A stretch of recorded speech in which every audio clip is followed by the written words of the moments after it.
Hello everyone, this is a quick video on how to factory reset this Cisco or Linksys SPA122 back to factory settings.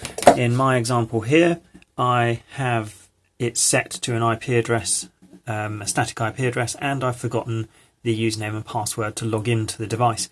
So what I need this to do is to go back to its default IP address settings and back to its default password.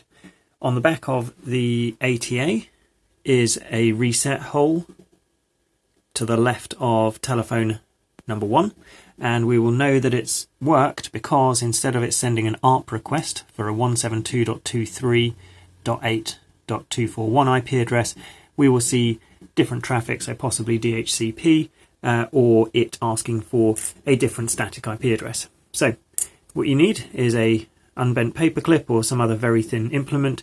I'd stay away from using pencils or pens, and what we need to do is put that into the reset hole. I'll let you know when I'm actually going to press down on it, and while I do that I will try and show you the what the light is doing on the top of this ATA as well.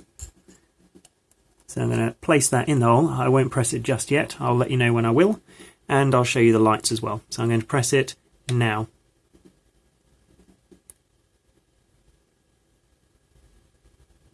The power light has started flashing and I've let go of the button now. So the power light is flashing. And on the laptop it's still sending requests for the old IP address, but it just has sent. And so the power light's gone solid there, it's now gone off and is now blinked a couple of times and is now blinking randomly. But over on the laptop we see that it sent an IGMP leave for that IP range, an IGMP leave for the multicast, which means that this thing's rebooting. I will try and get both the ATA and the laptop in shot. There we go, it's sending requests, annoyingly, from its original IP address.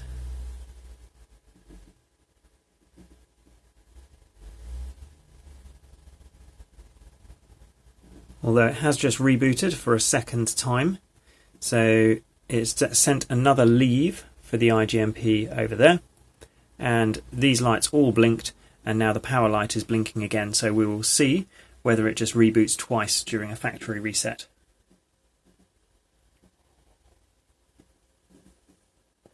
Yes, perfect, it does reboot twice.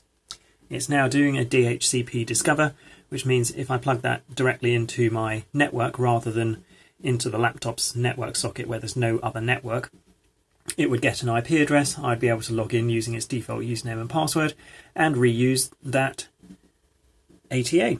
So there we go. That's how you factory reset this ATA.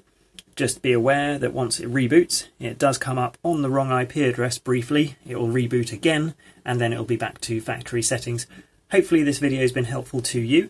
If it has, it would be really helpful to me if you wouldn't mind subscribing to my YouTube channel. You don't need to have the video notifications switched on, but the subscriber numbers really do help. Thank you very much.